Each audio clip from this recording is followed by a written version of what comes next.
Hey, little spoiler warning for you before we get started. Anything from the books we've already covered can and will be discussed. So that's anything for Percy Jackson and the Olympians, and also The Lost Hero. So that does include spoilers for the Sea of Monsters, so if you haven't done the pre-reading, be warned.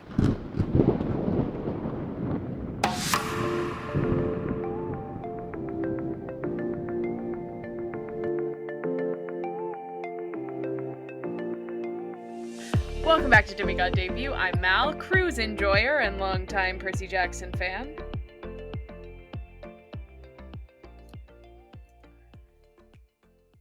Sorry, Mal.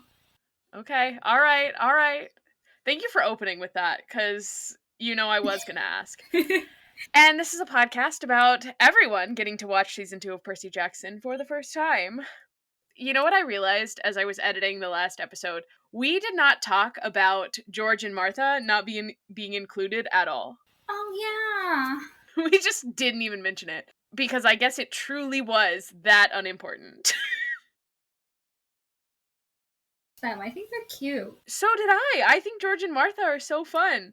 But, like, the fact that we didn't even really notice enough to bring it up is telling, I think. Yeah. I have determined what Chiron's tape is through a lot of like pausing and squinting and trying to read it. And so it is an album called I Love to Dance the Polka by Al Soika and Orchestra. And so the only photo that I can find that matches like the tape that Annabeth pulled out, right, is this really grainy picture from an Amazon listing in which you can buy the cassette. And that is like the only picture of that album cover. So like even online, I cannot find it. Miss Pro. That's my question. Because I clicked on this listing, right? And it took me to a listing on Amazon, on Mexican Amazon, by the way. So then my phone was stuck on Mexican Amazon for like 3 days and I couldn't figure out how to switch it back. Like I knew enough Spanish to get it turned back to English, but even once I did that, it was like still pulling up Mexico and like I could not get it to go back to American Amazon.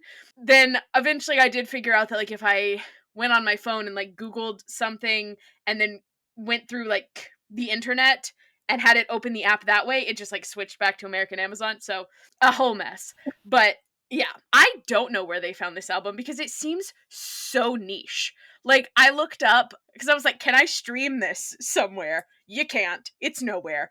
Al Soika is on Spotify, not for this album, for a couple of other things. And Al Soika has 64 monthly listeners. Like this podcast has more monthly listeners than Al Soika. And this podcast has never made a cameo in Percy Jackson. I'm dying to know where this tape came from. Like, who had this just chilling at home? It's very Chiron. Yeah, I need to know. Why was this choice made? Chiron having niche polka music, like, that makes sense to me. But just, like, how niche it is wild to me. Like, where did this come from? Anyway, that's not even the episode that we're here to talk about. I just figured some things out. Episode 3. What an episode. This one makes me feel a little crazy. Like I was like, "Oh my gosh, what an episode." What did you feel? You know what? There was just like so much going on. Yes. And get a little bit of whiplash, but As did I.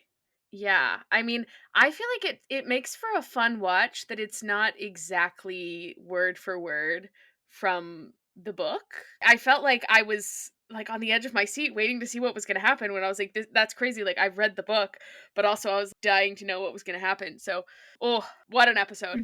So, first of all, I am obsessed with us always seeming to start episode 3 with a prophecy. Because we had, Percy getting his prophecy at the start of episode 3 in season 1, and then now we have Clarisse getting hers. Much to unpack here. Like her just decapitating the Oracle. I assume that's what happened. They don't actually show it, but like I assume that's what happened.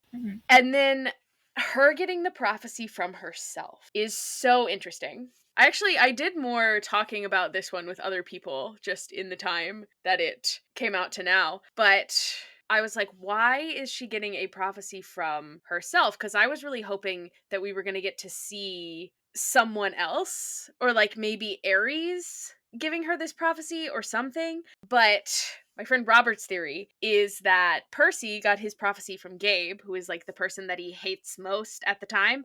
So perhaps Clarisse is also getting her prophecy from the person she hates the most. Ooh, I know, right? that's a hot take. Yeah, I was like, oh no.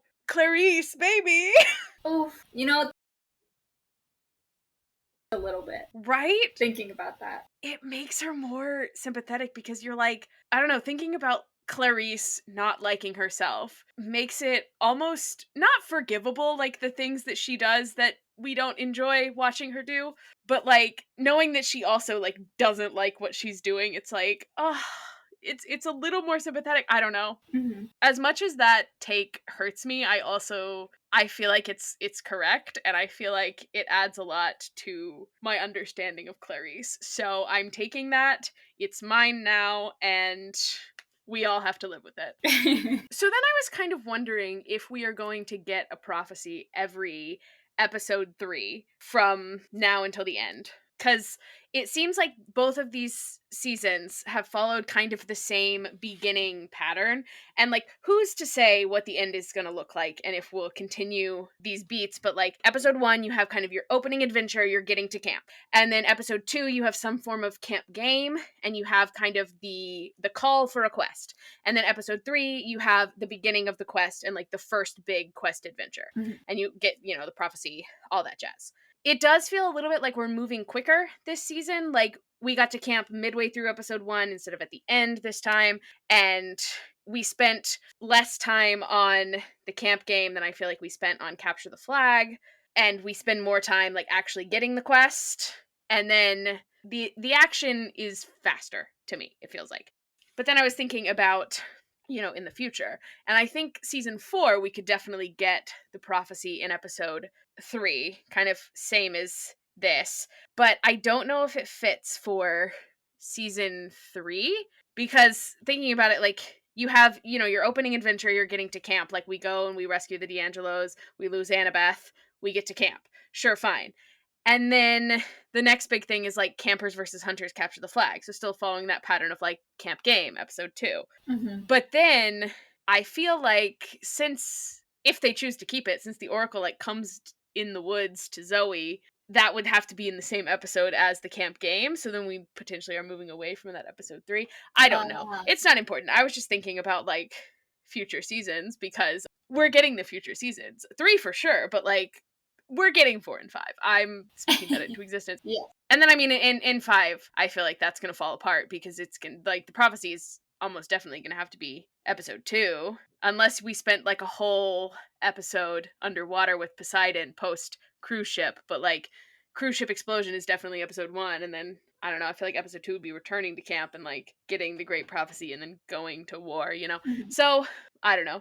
But also, I did realize only one other person goes to the attic for a prophecy and like gets a smoke prophecy in the attic from the Oracle, and that is Annabeth. And if they make me watch Annabeth get her prophecy, I don't think I can handle that.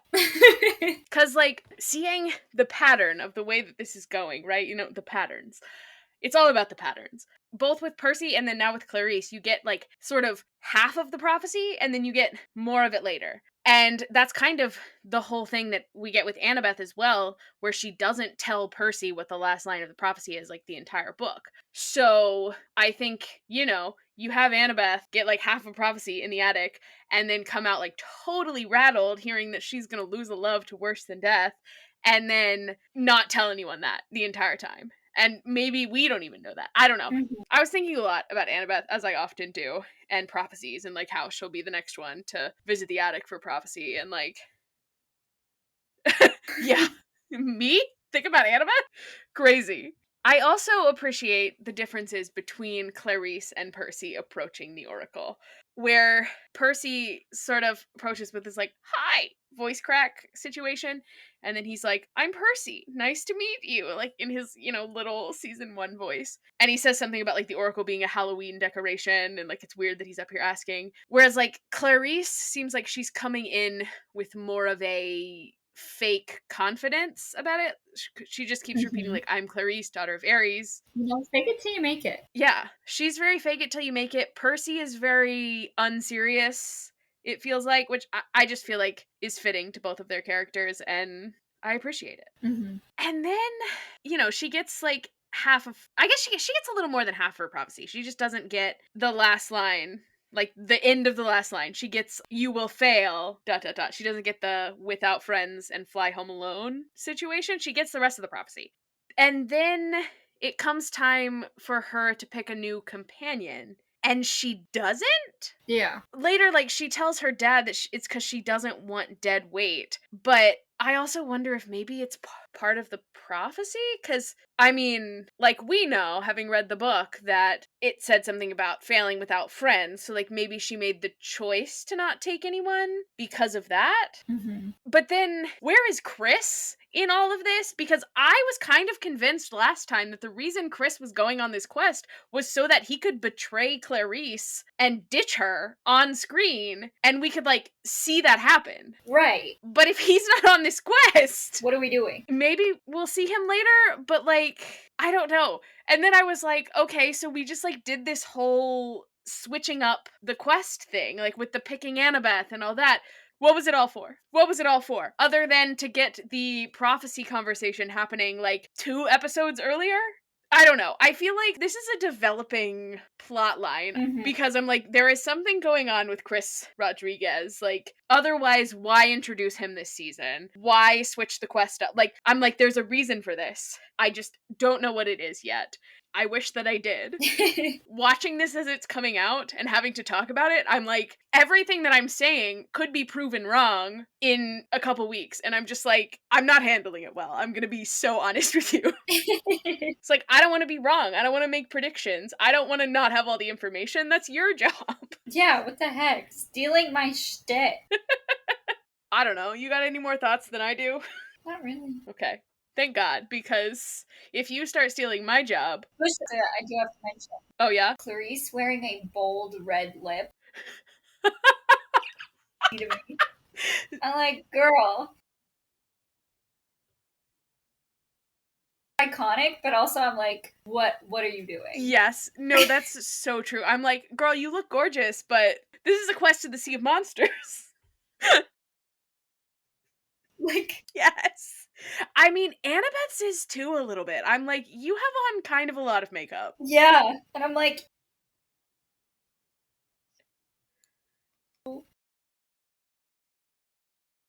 Yeah, because I think Clarice is like 1 or 2 years older than them. So she would be like 14, 15 here. And Annabeth and Percy are supposed to be 13, at least book wise. And it does feel like we're going with the book ages because they didn't change the prophecy age. It's still a half blood of the eldest gods reaching 16. So mhm. I'm not mad about it. Like, I don't care that Walker is already 16. I do care a little bit that he keeps telling us in interviews that he failed his driver's test, because I feel seen as someone who also failed her driver's test the first time. But, like, if he's, I don't know if he was 15 when they filmed this. I don't know. If we get to the end and he's like 19, 20, playing 16, okay. We used to have 40-year-olds going to high school, and we were just expected to believe that they were in high school. So, Mhm. yeah, I'm not mad about the ages. But you're right, the makeup doesn't help with making them seem younger. So, cruise ship time. It is a very accurate cruise ship to my cruise ship experience. Yeah. Yeah, like, I was like, I feel like I've been on this cruise ship. I mean, the, like, outside deck is perhaps a little small, a little less airy than a Lido deck typically would be, but, like, for the most part, I was like, yeah, this is giving very cruise ship. I feel at home. I love a cruise. I know that is not an opinion you share, but I still maintain that a cruise is one of the best ways to vacation, because your travel and your food and your lodging are all just one thing.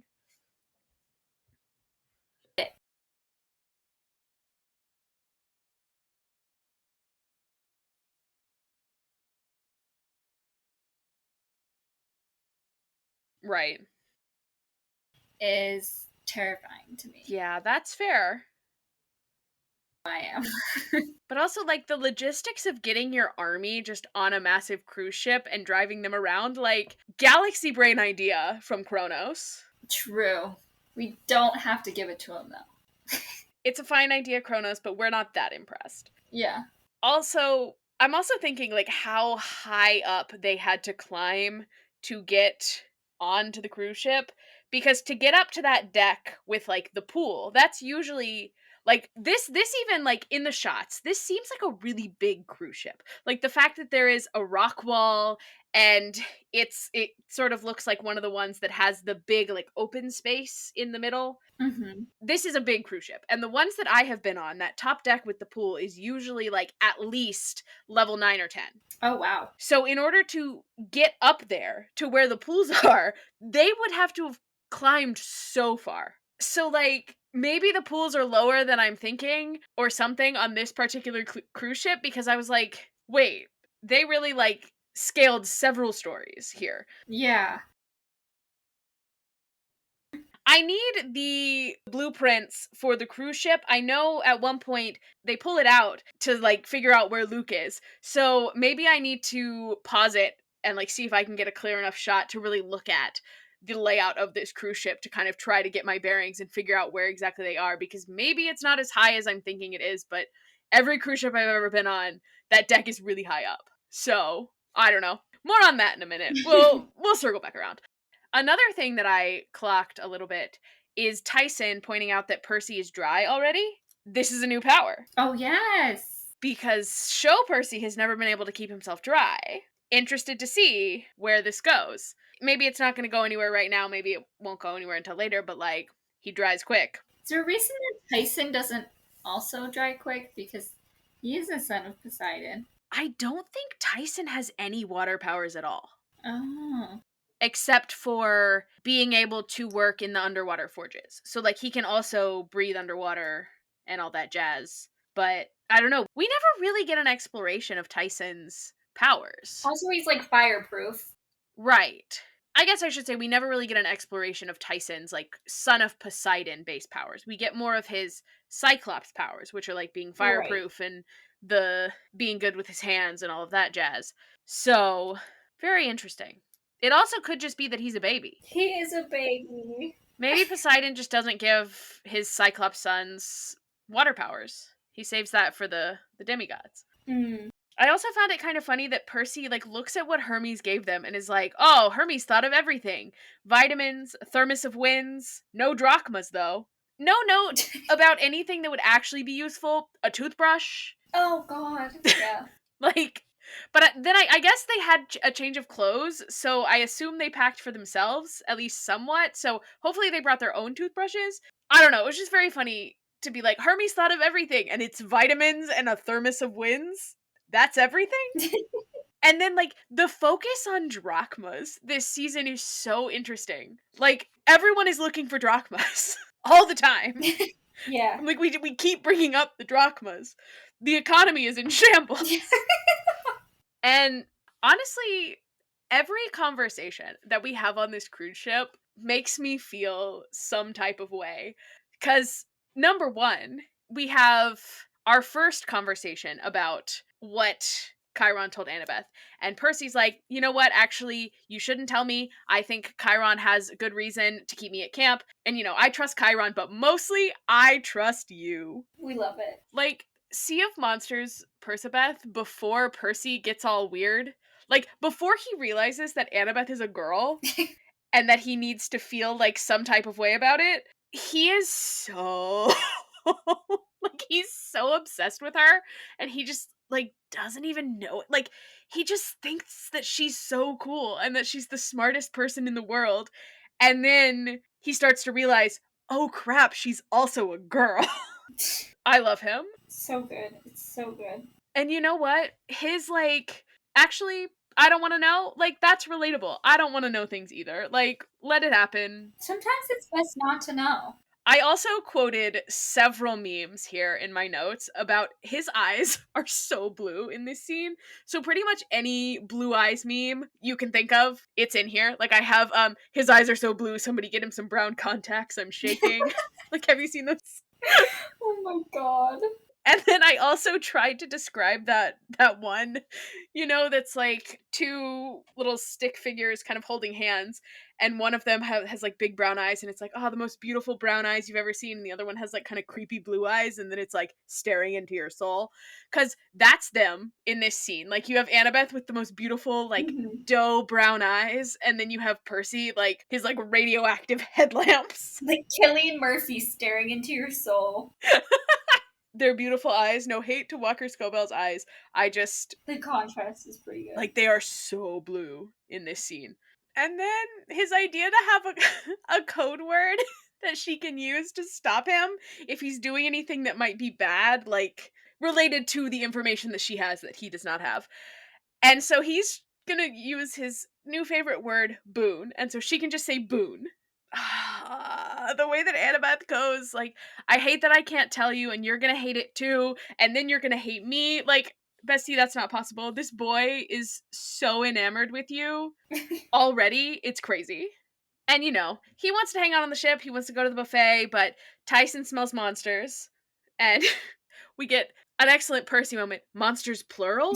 When has it ever been monsters singular? Like really and truly. When is it ever monsters When singular? there's one, there's always another. Not too far behind. They travel in groups for the most part. It's the buddy system. Right, exactly. And then we go back to Clarisse. She's by herself, and Ares is here. What did you think of Ares' season 2 look? Do you think he's still hot? No, he's definitely thinning on top. I also thought he was less hot this season. And you know what? I can't really say anything because you know what my boyfriend looks like.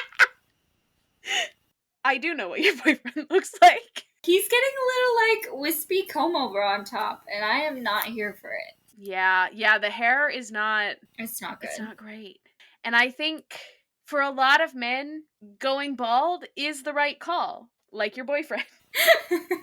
Please God, let him never find this. We love you, Adam. Also, the way that she like bows to him and is like, Lord Ares, I'm humbled by your presence. He's like, humble's for losers. He can't be nice for 1 second to his own children. It's just impossible. And do we think this is her first time meeting her dad? I mean, I think so because she looks a little scared of him, I think. Or like uneasy. Yeah. Although when he says like you know what happens if you don't win or whatever, that makes me think that it's not.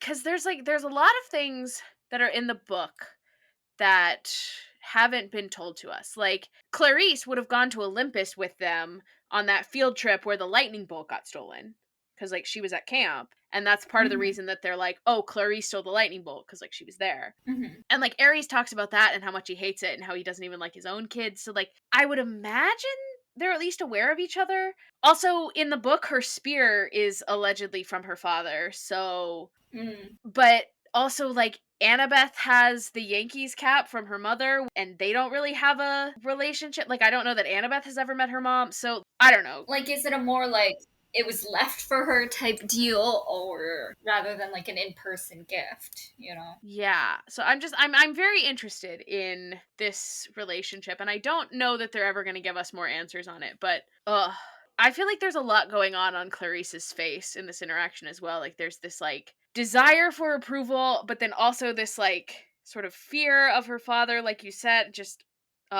these kids, like the acting is, they've really stepped it up this season, which is great. So then Ares gives her the ironclad warship. I kind of zoned out when he was describing the weapons. Seems to be there's miniguns, lots of fun things. Yay. My kind of takeaway from this is that Ares feels a little too nice to her. Yeah. But also I'm glad that we moved away from the sexism from the book, where he's like, I wish one of my sons had taken this quest, because like we don't need all of that. But but then he like low-key not at all low-key undermines her to her zombie soldiers. Thank God they're not Confederates. Yes. I think that would have been too far for Disney to try to explain. Yeah. And then it's like, oh, and then you're gonna put Annabeth on that ship?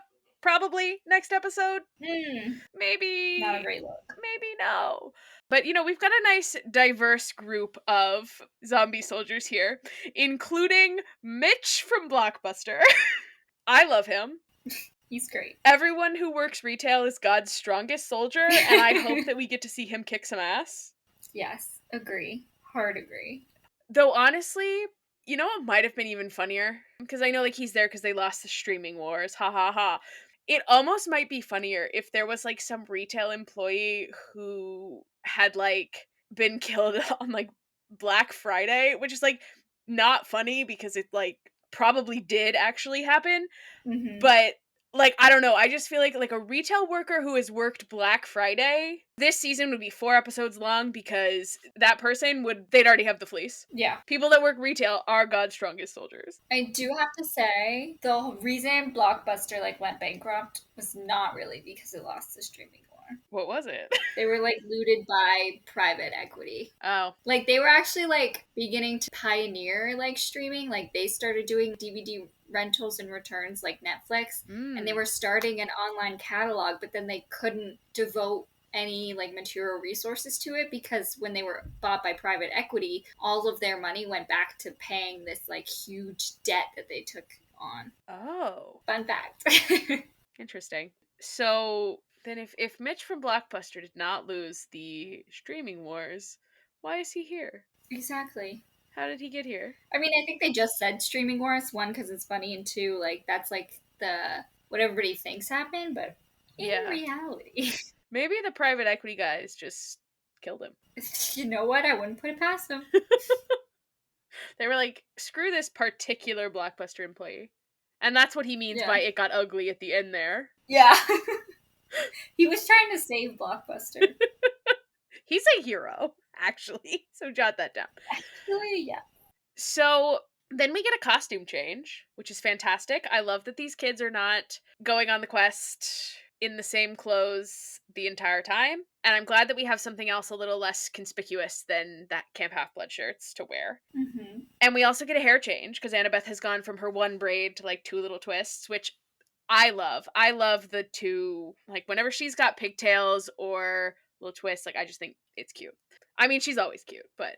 And then we see our friend Allison again. And she's reading Bow Huntress magazine, and which my first thought here is, oh my gosh, the Hunters of Artemis mention. But I don't think that's what this is. Because she's also, like, she's a daughter of Apollo. We see her use a bow later, so it's like, okay, she's an archer, sure. But I don't know, I see the word huntress, and I'm like, where are they? My girls. Right. And again, we get Annabeth recognizing her, really emphasizing that, like, hey, these people on Luke's side are people that they know. This was probably happening for Annabeth and Grover the entire time. Because, I mean, Percy didn't know a lot of these people. Because he was at camp, like, a week before he went on his quest, and then Luke betrayed him. So, like, he didn't really have a chance to get to know all these people. But, like, Annabeth and Grover, these are their friends. Right. And that's just, oh. Yeah. I do love that it's the dream that Percy had of Grover seeing Allison that kind of clues him in that she's bad news. I hope that they do more with the empathy link in the future because it is such a great thing, and I feel like it only gets used in this book, and then it gets used in book 5 when he needs to use it to find Grover. But I feel like they could do more with it. They could do more with it. The empathy link is so cool to me, and they're the besties of all time, and I want to see more. Also, Allison wants to straight up kill Percy and Annabeth. That's so rude. And she's like, Luke's not going to be happy about this. And I did notice that the captions say Riptide ringing whenever he uncaps the pin, but I still don't think we've heard Riptide said out loud. Like, I don't think anybody has called this sword Riptide. Yeah. So, like, do casual watchers of this show just, like, not know that the sword has a name? Who is casually watching this show? Yeah. If you don't have a podcast about this show, you're doing it wrong. And I've always said that.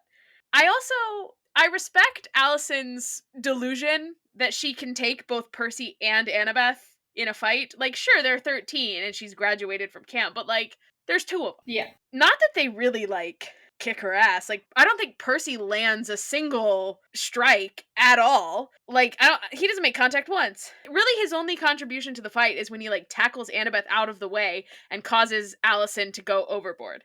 Now we've arrived on my second rant about the levels of this ship, because how does she survive this? Because I saw this for the first time and I was like, oh, R.I.P. Allison, guess we're not going to see her again. Literally, I was like, I literally wrote down, they really just killed this girl right now. And then I literally went back and wrote, oh, never mind.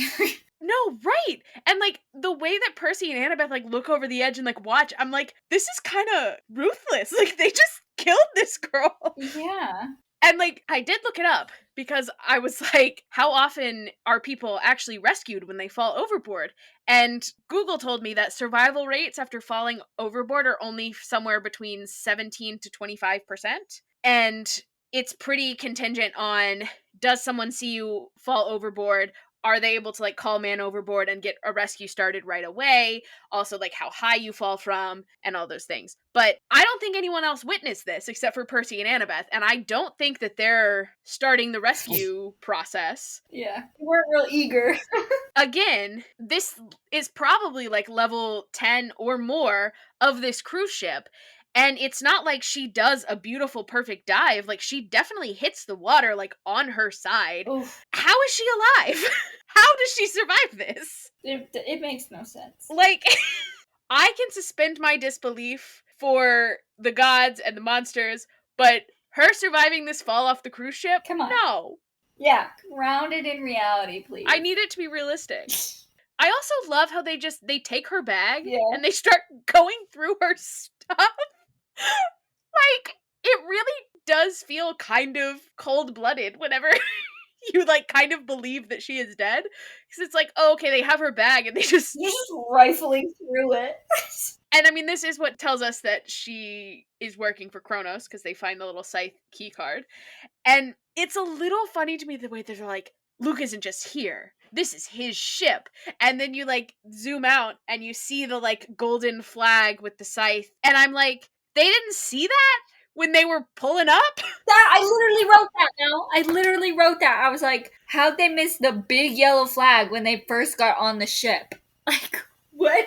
Right. That's what I'm saying. I'm like, we didn't see that? Hello? Not very observant. No. I did really enjoy the like video on the TV because that is so cruise ship. Just the clips of various food and like people sitting on the beach and being like, we have all these activities for you. I'm like, oh, that takes me back. That is so cruise ship. And I love that we could have seen this earlier, but Annabeth like specifically turns the TV off when they walk in. I'm like, we could have avoided all of this. We could have done this so much faster, but it's fine. I also enjoyed it saying, be sure to indulge in the shrimp buffet up on the Lido deck. And then it shows like the tent that they were fighting in front of where Allison like definitely shoved Percy's head into a platter of what I assume was probably shrimp or something that you can enjoy at the shrimp buffet. So probably don't eat the shrimp buffet.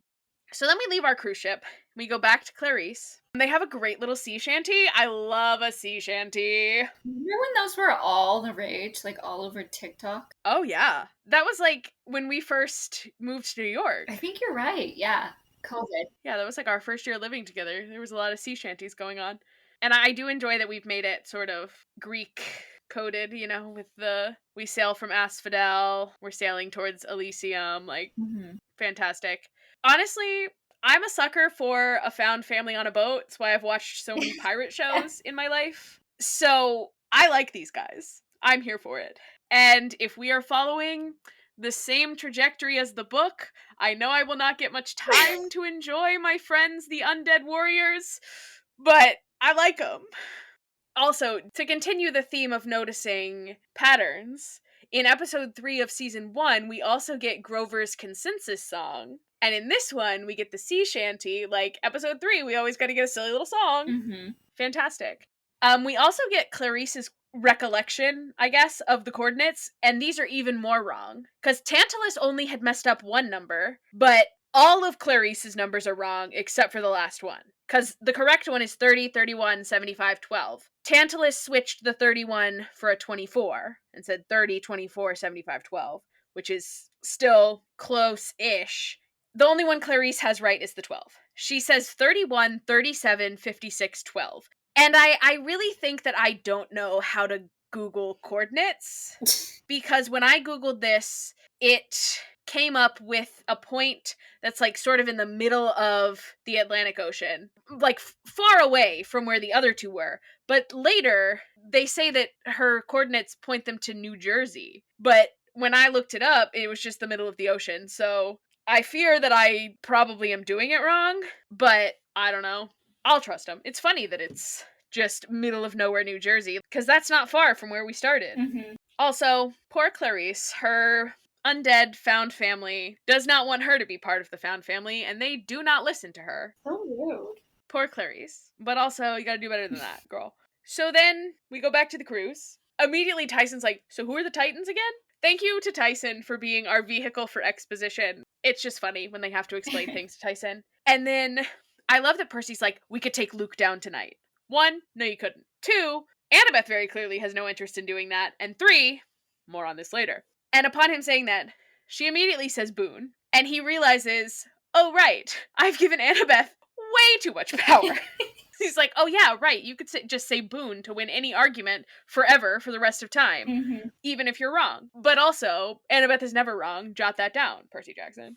But then also, I'm kind of thinking, like, if he let her keep this power, I could just see, and I'm going to bring up Battle of the Labyrinth again, because I'm always thinking about Battle of the Labyrinth, because that is an Annabeth Chase book. This one and number 4, those are Annabeth Chase books. Thinking about Battle of the Labyrinth and just imagining, like, Percy being like, so we need a guide on the quest, and I think we should call my friend Rachel, and Annabeth just being like, Boone, we're not doing that.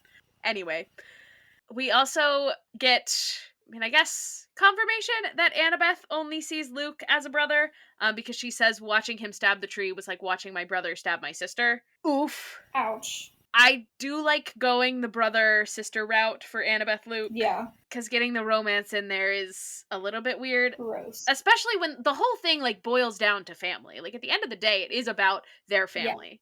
Yeah. Their little found family that they made. And so keeping it brother-sister is a good change, I think. And I wrote down, like, their whole next little exchange, because it's just, like, there's actually just a lot of things that I wrote down exactly because I'm like, this makes me feel things. So Annabeth says, no one is angrier at Luke than I am, but I don't want to see him dead. And Percy says, I'll tell you the same thing I told Hermes. I don't think Luke can be saved. And Annabeth says, and I do. And I have to. Ugh. Gosh. Specifically Annabeth's line about, like, I do and I have to. Because, like, that's the core of it. That is, like, she is the one who saves him by believing in him and believing that he can be saved and that he can make the right decision, that he's just manipulated by Kronos. Like, it is her faith in him that ultimately saves him, and just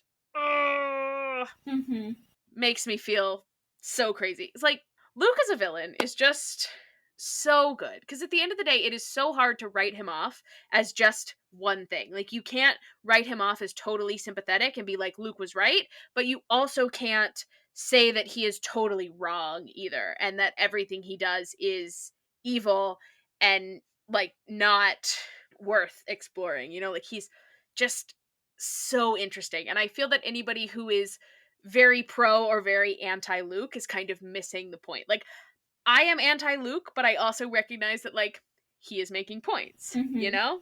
And then I feel like you can be pro Luke as long as you also recognize that, like, a lot of the stuff that he does is not okay. You know? There's nuance there, and that's important, and that's what makes it good. Yeah. Also, Also, Annabeth looks so itty bitty here. The height difference between her and Percy is something that can be so personal to me. Like, she's so pocket-sized. I love her. a baby. So Percy does agree that they should capture Luke instead of kill him, and his genius plan is that they should shove him in a laundry hamper, I guess. What a 13-year-old boy idea. I love it. And then I hate to say it, but him, like, clutching his head when Kronos, like, speaks to him in his mind is giving Harry Potter, like, clutching his forehead scar when Voldemort speaks to him. And you didn't read those books either, right? I did not read those. I did not watch the movies. Right, yeah. I figured that was a reference that you wouldn't get. And that's also not a series that I am really into exploring the way I am Percy Jackson, because at the very least, Rick Riordan so far has not turned out to be a bigot, and at least we have that, right? Yeah, let's keep it that way. The way that Percy, when Annabeth is like, "So what's your plan?" And he's like, "So I kick down the door and I say, 'Hi, Luke,' or maybe 'Bye, Luke.'" Like, him rehearsing his entrance line more than the actual plan, incredible. On brand. And then our friend Allison is back. She's wet, has no broken bones or injuries. Good for her. Like, how is that possible? Magic. She's gotta have some real, like, internal bleeding going on or something. Maybe the deck is just simply not as high as I think it is, but I don't know. It makes no sense. But then there's also like the issue of the cruise ship is moving, and when cruise ships move, they displace a lot of water and they create like weird currents. Like if you get pulled wrong, like you will get shredded by the ship's propellers, I am sure. Oh, God. So like how did she survive the fall off the cruise ship? We see the last Dragonians come in with some sort of inflatable something that I assume was used to rescue her, but like how did they even know to rescue her? That's the question. Like, Mm-hmm. I need answers. I do like that they've kept the scene of Tyson eavesdropping through the door and doing like Luke's voice and the voice of Allison. I think that's fun. I think it's creepy. What a fun power that Tyson has. And interesting that Luke knows that Tyson was claimed by Poseidon, the spy, because he doesn't say where he got this information. In the book, he says he has friends at camp that keep him posted. And Percy goes, "You mean spies?" Mm. Because I was thinking, because like after watching this, I was like, it's interesting that he doesn't mention having a spy at camp. And then I realized that he actually doesn't ever say that he has a spy at camp, and he doesn't show off the bracelet until the last book. Mm. And then also the other thing that got me here, season 1 Chris is here in this crew on the Princess Andromeda. I was shocked. Yeah. I thought that they had recast him and there just like wasn't going to be the other guy anymore. Like they just got somebody else when Chris became more important. But no, the other one is also there. And now there's like 2 Chris's? So confused. Like I okay. All right, sure. Fine. It's also funny to me that Luke says they're not going to fight. They're too smart for that. Are they? Because I think Percy was going to fight. Yeah. He looked like he wanted to. I also brought up Luke's sweater last episode because I was talking about like some of Luke's fits this Oh my season. God. Like, what is he wearing? This is a man from Connecticut. Like this is I feel like he's going to start talking to me about crypto. Oh my God. It is sort of accurate to his description in the book. Like, I think he's wearing a button down, khakis, and like boat shoes. It is a very like white outfit. Mm-hmm. And oh boy, this is a very white outfit. And the way that Annabeth looks at Luke and then looks like she's about to cry.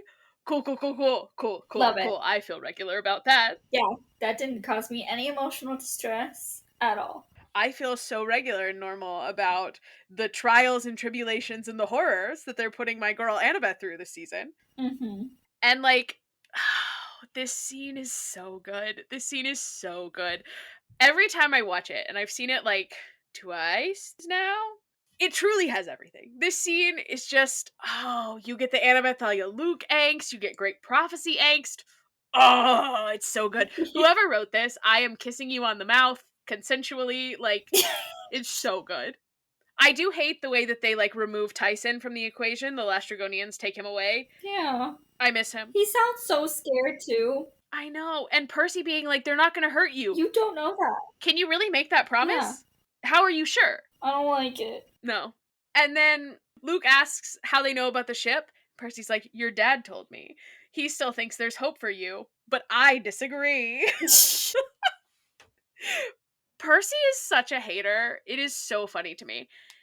And I was thinking a lot about the way that Percy is so adamant that like Luke can't be saved after he betrayed him. Like Mm-hmm. we've seen Percy now betrayed by a friend 3 times. And 2 of them are a lot smaller than Luke's betrayal. Like, Luke's betrayal is a big betrayal. But, I mean, we saw Grover do it in season 1. We saw Annabeth do it just recently. And both times, he does lead with the same sort of anger, where he's like, I don't want to be around this person. Like, he like doesn't want to be friends with Grover anymore. He's like I don't want to talk to you. But in both cases, with both Grover and Annabeth, he's kind of angry until he has to not be, Mhm. like until the problems get much bigger than his anger. Like, he can't be mad at Grover anymore because now they have to run for their lives from the Minotaur. He can't be mad at Annabeth anymore because now they have to run for their lives from Tantalus. Ultimately, at the end of the series, he has to sort of get over his anger towards Luke because he realizes that, like, his only shot at defeating Kronos is trusting that Luke is going to take care of it, you know? Like, parallels, patterns. Perhaps I'm looking for something that's not really there, but I don't know. I just think, like, he's so angry, but he's able to let go of it in a way that Luke is not. Yeah. Because Luke was also betrayed by his father, and he cannot get past that. It's fascinating. Another line that makes me feel things: when Percy tells him to surrender and maybe Zeus will spare his life, and then Luke goes, Zeus doesn't do mercy, look how he spared his own daughter. Ugh. All right. Pack it up, we're done. That felt a little uncalled for. No, there's the Luke, Thalia, Annabeth of it all. It's so good. It hurts so bad. It really does. Then, we get the introduction to our spooky coffin and how the Great Awakening has already begun. This coffin is not at all what I was picturing, by the way. No. So much so that when they showed it to us in the trailer, I was like, what's that rock? Coffin is not where my mind went at all. It's not giving coffin. It's really not. I was expecting, because, like, on the cover of Battle of the Labyrinth, there is, here I am bringing up Battle of the Labyrinth again, there is like a rectangular box with like scenes on the side that Percy is standing over with a sword. That has always been what I have pictured as the sarcophagus, because that was like the image that I had, because it is described as gold with like scenes on the side. Mm-hmm. That is what I thought this was going to be. It's cool. The gold marbling is cool. I don't know, I thought it was going to be more gold. Yeah. Or something. Like, it's not giving coffin. But I don't know, when we open that up and Luke is in there, I'm going to be gagged. I know it, but it's not going to matter what the coffin looks like at that point. But right now, I'm a little underwhelmed. Mm-hmm. Come on. Like, you're an all-powerful god. Like, give me some pizzazz. You have this whole cruise ship, and then your coffin doesn't have a little razzle-dazzle? Come on. Yeah.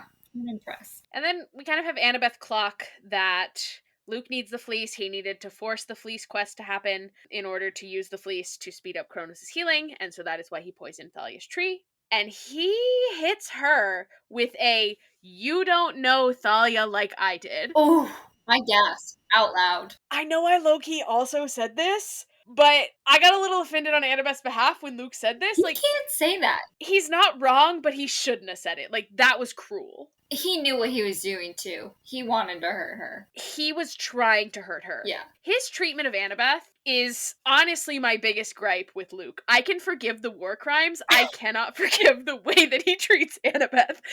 This is the start of that. He is so wrapped up in his own stuff that he's not thinking about her and her feelings. And, but also, like, it is kind of true. He did know Thalia for longer. They were on the run for 2 years. They only had Annabeth for about 2 months. That is actually longer than they had Annabeth with them in the book. Annabeth was only with them for about 2 weeks in the book. Oh, no. Before Grover found them. I don't know how long they were, like, traveling to camp with Grover, but I can't imagine that it was all that long. And Luke tells her she was just a kid. She didn't know. Thalia hated Zeus. And if she knew about the great prophecy and that she had a chance to tear down Olympus, she wouldn't have given up her life. And that's where he loses me. Yeah. Because I don't think that there is any situation, even if Thalia had known about the great prophecy, I don't think there was any situation in which she would not sacrifice herself for Luke and Annabeth. Yeah. Ultimately, at the end of the day, those 3 are all driven more by love than by anger. But right now, Luke is really, really, really driven by that anger. And in the end, love wins. But right now, he's very, very driven by that anger. I do think Thalia would consider it, And, like, she does consider it in the third book. But, she does ultimately make the decision to step back and leave the prophecy to Percy because she doesn't trust herself to make the right choice. Mhm. She's got the anger, but she does at least have sort of perspective that Luke doesn't, to be able to choose the people that she loves over this desire for revenge. You know? Yeah. Just fascinating. I feel like at the end of the day, they are both wrong about Thalia. Uh-huh. It's so interesting. Has she been, like, cast yet? She sure has. Who is it? I don't want to say too much because she's in the next episode. Is she? And I really want your reaction. Yeah. Okay, so I won't look it up. I won't. Yeah, because much to talk about there. God, I could write essays. And I feel like, despite this being a podcast and it being kind of my job to have a lot of words about things, I don't know that I have the words to describe all the things that I feel about this Annabeth Luke Thalia. Mhm. People online call them the Broken Trio a lot, which I like, and I should probably start saying that because Annabeth Luke Thalia is long. It's a mouthful. I feel like I could write essays and they wouldn't be very good essays, but like there's a lot noodling around in my brain about these three. I feel normal about them. We also get more Annabeth tears here. I feel like they're laughing at me because I was like, I want Annabeth to cry this season when we did our This predictions. is your fault. They just keep putting her in situations. Mhm. They keep making her experience the horrors. Let my girl rest. And then Luke says that Thalia's tree is her curse and she would be glad to see it fall. And I think this is a very good picture into, I think, what Luke thinks about the poisoning of the tree. Like, Charlie Bushnell, the actor who plays Luke, said in an interview that Luke kind of looks at the poisoning of the tree like putting down a wounded animal, Oof. which is a terrible thing to say, but ultimately, like, Makes sense. he sees it as an act of mercy for his friend. He's like, she wouldn't want this. Zeus, the tree was a weird call. It was a weird call. Yeah. Why did you do that? I wonder if the plan, because by the end of the book, it seems as though it was always Luke's plan to use the fleece on Kronos and then use the fleece on the tree. Because I think there was more of an understanding from the Kronos side that if they put the fleece on the tree, Thalia would come back. Mhm. I don't know, it just seemed like Kronos sort of understood that that's where they were headed in a way that, like, Percy did not. And so I wonder if that is still the plan? Does Luke see this as an end to Thalia's suffering, as in, like, she's going to die? Or does he see it as an end to Thalia's suffering and that she's going to come back? Because it also seems like he really is relying on the barrier falling, and I don't know if the barrier, like, if they fix the tree, the barrier's not gonna fall. So, like, maybe it's not part of his plan to bring Thalia back. I don't know. I'm interested to see where this goes. Mhm. Then we get into the great prophecy of it all, because Luke knows the great prophecy. Annabeth knows something about the great prophecy. Percy doesn't. And Luke is such an asshole about it, too. Mhm. When he's like, this is how the gods divide us, by walling off the truth. He's not wrong, but also, you don't have to say it like that, Luke. He's like trying to be as big of an asshole as possible, I feel like, in this scene. Yeah, he is really doing a lot. But somehow he is still less of an asshole in this scene than Book Luke. Yeah. Like, Low bar. I mean, right. The bar is in Tartarus. So I do think it's funny that Percy's like, so actually, I don't want to know. He's such a liar. Yeah, I mean, I think he's half lying, I think, here, because he's like, no, I don't want to know. I think he's convinced himself at this point that he doesn't want to know, Yeah. but he does. I love that Luke's like, is it because you're smart or because you're scared? And Percy's like, can I not be both? Love, self-aware king. And then Luke says, I always liked you, Percy. You deserve to know the truth. All right. Did you always like Percy? Did you? What about when you gave him cursed shoes that were supposed to drag him to super hell? Just wondering. You wouldn't do that to someone you actually like, Luke. That's not how this works. Right. So then we get to see kind of where Luke's team has been training. And it's like a storage area of the ship, I guess. Mm-hmm. And we've got demigods and monsters together here, which is interesting. Luke kind of gets mad about them using the word monsters. And I'm kind of like, oh, so we can't call them monsters now because of woke? I thought you would like that. So good. And I don't know, this is interesting because this is kind of something that Rick has started exploring in like his newer books. Like his newest book, Court of the Dead, explores like monstrosity and the roles that like these mythological creatures are sort of forced into. And it's interesting to see that like Team Kronos might be getting there before us. Mm-hmm. It's interesting. There's so much that I'm like, it feels like Luke has some really, really great ideas. It just feels like he doesn't actually know who he's working for. Yeah. He like specifically says, "We're fighting to create a new golden age where every spirit, creature, and demigod is free." But like nothing about Kronos leads me to believe that that's what Kronos is going for. Right. Like, did he tell you that? Because I don't believe it. Like, let's use our critical thinking skills here for a second. And I mean, Annabeth sees it. She's like, a war between the Titans and Olympus would tear the earth apart. So, like, what's the point of being free if there's nowhere to be Right. free, you know? It's also interesting the way that Luke tries to get to Percy through Tyson, because Tyson is clearly having a great time with the Lastragonians and he's, you know, making stuff to his heart's content. I appreciate the way that Percy and Annabeth are poking holes in Luke's plan because there are parts of Luke's plan that like sound too good. And I think I'm just like easily convinced of things. So like if I didn't have Percy and Annabeth there like telling me actually this is how this would be, I think I would be like, yeah, you know what? Everyone should be free. So I'm not immune to propaganda, basically. And I even appreciate the way that Percy specifically asks, "Are you going to fight your friends?" Cuz like the campers are not going to they're not going to bend to your Mm-hmm. will. But Luke's like, "Well, the smart ones will. They'll see that we're more powerful and they will choose to join us." No they won't, but okay. You keep thinking that. Second to the treatment of Annabeth, it's the treatment of the demigods that he claims to want to protect. That also I'm like, "You're wrong, Luke." And the thing that gets me, the way that Percy at the start of the episode was like, we could stop Luke tonight. And then Luke is like, you could end this war tonight by joining us. Yeah. Parallels, patterns, two sides of the same coin, all that jazz. Wild to think that Percy has this much power, because like if he joined Kronos, they apparently wouldn't even need the fleece or more recruits. Like that would be it. Wild. And then Luke acting like, oh, the prophecy is clear. Kronos has told me the prophecy and the prophecy is clear. I don't think that the prophecy is Yeah. as clear as you think it is because, bud, I hate to tell you that prophecy is prophesizing you killing yourself, and I cannot imagine that you've considered Mm-hmm. that scenario. So, the thing that Tyson has been making is a bomb. I clocked this about 3 seconds before he said it, because, you know, like he gets Mm-hmm. the fireball, whatever, and I was like, oh my god, he made a bomb. And then they're like, Tyson, what is that? And he goes, a bomb. I was like, yep, okay, great. And it made me think of that Vine, you know, the like, what do you have? A Yeah. bomb! No! Except, you know, the Vine is a knife.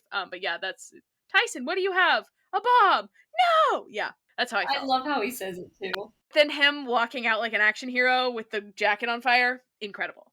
And then we have what's sort of interesting. Allison wants to kill them, and Luke screams no. And my friend Camille made a really interesting point here. She kind of questioned if Allison was brought in to kind of stand in for the more ruthless parts of Luke Mm, in order to make him seem more sympathetic. interesting. Because Luke is not trying to kill them. Right. She's the one that's trying to kill Yeah. them. But I also think that that's sort of ignoring how cruel Luke is just in the words that he Mm-hmm. says. You know, because the way that he talked to Annabeth, he does far more damage than Allison does. Right. So I don't necessarily know that he is made more sympathetic because Allison wants to kill them. Yeah, like I can see them using it as a way to soften his character a little bit, just because part of the whole, like, Luke's betrayal is like throughout the whole first book, like, you like him, right? Mm-hmm. He's like a big brother to Percy. Right. And so I think immediately turning him into like an evil, bloodthirsty kind of character would be a bit much. Mm-hmm. So, and I think they're almost trying to make it like he really believes in what he's doing. And like he wants like this Mm-hmm. better world. He's just like being puppeted by Kronos in a way. Like, he doesn't want to hurt Annabeth. Right. He doesn't want to hurt Percy. Right. At least physically. Like, he clearly did that with his words. Emotionally, Yeah. another story. Yeah. I mean, I think we see a little bit of his cruelty peeking through. Like, I don't I mean, I think you're right in saying it would feel weird if all of a sudden he's like gone full cartoonish villain, which I think is kind of what he does in the book. Mm-hmm. Like, all of a sudden it feels like we're dealing with a completely different Luke. Like, this doesn't feel like we are dealing with a different Luke. Now, I wouldn't be like opposed to like this slow or gradual like culmination of him being like this evil character, but I think it would be too fast. Like, if immediately he's like killed, Right. you know. So it may not necessarily be like, we're trying to make Luke seem better by like introducing this new character to be like the worst parts of Luke. It's almost like we have this new character to kind of ease us in to the worst parts of Luke, Mm-hmm. I feel like. Yeah. Because I think part of Luke's like character arc is him getting more and more desperate. Him and Kronos both, like as Percy continually thwarts his plans. Right. Because Luke eventually like becoming the host body for Kronos, like I don't think that was their plan A, B, or even C. Like I think that was sort of a last resort. And so I think, he gets further and further down this path because they continually are thwarting his plans. Mm-hmm. And so I think, we will see him as he gets more and more desperate make worse and worse choices, which I think will be fun. Again, I am anti Luke, but God, he's a great character. Right. So then, oh my God, how is this so long already? It wasn't even that long of an episode. I know. This was such a short episode, but God, there was so much in it. It's crazy. Mm-hmm. So it's lifeboat time. Mm-hmm. And we see Percy like use the wind for the first time. The lifeboat is bigger than I was picturing, like when I read the book. Yeah. But I think that's just like the size that lifeboats are. Mm-hmm. Luke also doesn't seem that upset to watch them go. Could be that he really does want them to get the fleece. Maybe because he does want to bring Thalia back. I don't know. I'm interested to see where that goes. Then we go back to Clarisse again. We've been away from Clarisse for a while, and she kind of starts to win over her men, like a whole, aren't you guys tired of being losers? Like, she gets kind of the brave moment, if you had a chance to change your fate, would ya? I can't do the brave accent, so that was sort of my You attempt. mean Scottish? The brave accent? She's Scottish. I can't do a Scottish accent. I don't hate this journey for her, like having to learn how to be a leader and like relate to her men and Mm-hmm. promising them Elysium, and I enjoy this. I enjoy kind of seeing Clarisse come into her own a little bit here. I know that you're still a hater, but it's fine. And then this is also where we get that the coordinates are for Rocktown, New Jersey. Again, I don't think I know how to Google coordinates. It's fine. And then the thing that gets me here is she goes, Jackson, as if it's his fault that she didn't remember the coordinates right. And then we get sort of our final scene, which is back on the lifeboat.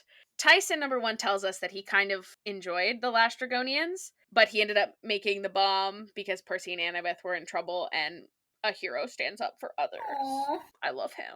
And then we get our prophecy talk 2 episodes earlier than I was expecting it, because Percy and Annabeth talk about it after the ship explodes in the book. And so I was not expecting them to have this conversation right now, Mm-hmm. but I'm glad that they do. I enjoy seeing Annabeth doubt herself a little bit. Not that I like enjoy it, but I also I love angst, I love pain, and that's what this is giving. The way that she thinks like maybe Luke is right and I didn't actually know Thalia, and if I didn't know Thalia, maybe I don't know anything. Ugh. And she tells Percy that she doesn't know the full prophecy, but Chiron gave her the gist. And this is also what she says in the book, but I don't believe her in the book. In the book, I think she knows the whole prophecy and she just says that to kind of get Percy off her back. Yeah. Here, I don't know. Because I can't imagine Chiron told her the whole prophecy, but how much would he have told her? Like, does she know that Percy is prophesized to die, low-key? With the, single choice shall end his days thing? Or is that going to be a surprise to her when we get to it? I don't know. Basically, does she think that Percy is going to die? Like, is that also something that she is having to wrestle with right now? Because we really are putting my girl through the horrors, if that is the case. So, exactly what she says. She says, the prophecy tells of a child of the eldest three, who upon reaching 16 years of age will become a powerful weapon and decide the fate of Olympus with a single choice that either saves the age of the gods or destroys it. Nothing about the child of the eldest gods dying. Which could just be that, like, she doesn't want to share that with him. Could be that she doesn't know it. Because, like, that's kind of the assumption from everybody who knows the prophecy at this point. That, like, the half-blood of the eldest gods is also the same one who, like, the single choice will end his days, you know? So, I don't know. I'm just like, I want to know exactly what she knows. And maybe they'll tell me exactly what she knows later, and in a couple weeks we'll be like, so I'm an idiot. But right now I'm just like, what does she know? I need answers. I don't need sleep. I need answers. It also, the way that Percy looks at her and is like, Chiron thinks I might destroy Olympus. Well, what do you think? Percy! Her opinion is so important to him. God, this is real lover boy behavior. Just, he is so enamored with her. He thinks so highly of her, and it's everything to me. And, you know, the last line of the episode being, you were right, I wish I didn't know. Oof. Because he spent the whole episode being like, no, I don't want to know. I don't want to know. And then turns out that was the correct call. Huh. What an episode. I mean, so much to unpack here. This is a good one. This was a good one. It appears that we will be getting Thalia next week. Very exciting. I also imagine we will meet up with Clarisse, since, you know, it's called Clarisse Blows Up Everything, so she's got to blow up everything. I'm excited. I think every episode has just gotten better. Like, 1 was good, 2 was really good, 3 was great. So good. So I just hope we continue this upward trajectory. Any closing thoughts? Things about next time? I'm waiting for the shift in trying to make me a Clarisse fan, but I haven't seen it yet. We're losing precious time for it to happen. We really are losing precious time. She's gonna have to do a lot of soul searching. I think she's gonna have to do a lot in the next episode. Yeah. And I don't know if one episode is gonna do it for you. It would have to be like a therapy episode. Like, she needs like, she's still a mean girl, and I'm not here for it. Yeah. I mean, I don't think there's ever gonna be a version of Clarisse who is not a little bit mean. I think that's her defense mechanism, I think, being a little bit mean. And if you can't get over that, then I don't know that you're ever going to be a Clarisse apologist, as much as it devastates me. Yeah, I'm like, grow up. Like, stop taking out your insecurities on other people. Like, how old are you? I mean, how old is she? She's like 14 or 15, and I was also at my worst at 14 or 15, so. That's fair, but don't take it out on other people. Yeah. It's not their fault you're insecure. It's not your fault that you hate yourself enough that the prophecy came from you. Where are the camp we need camp counselors that are therapists at this camp. Yes, very much so. Like, actual certified counselors. We need it now. You know who also needs therapy? Annabeth Chase. It's true. They just keep putting these children in horrible situations and just expecting them to be okay. Like, they all should speak to someone. We all should get therapy. That's the thesis is, this all could have been avoided if Luke had a therapist to help him work through his terrible childhood and his grief over losing Thalia and all of that. So, we will be back next week on Christmas, I guess. Crazy. Yikes. We'll be back on Christmas with our thoughts on episode 4, What a Time, blowing up everything. I'm excited. Hi, thanks for listening. As always, you can find us on whatever social media platform you prefer at DemigodDebutPod, or feel free to send us an email to demigoddebut@gmail.com. If you like this podcast, please leave us a rating and review wherever it is you are listening. We'll see you next time. Bye!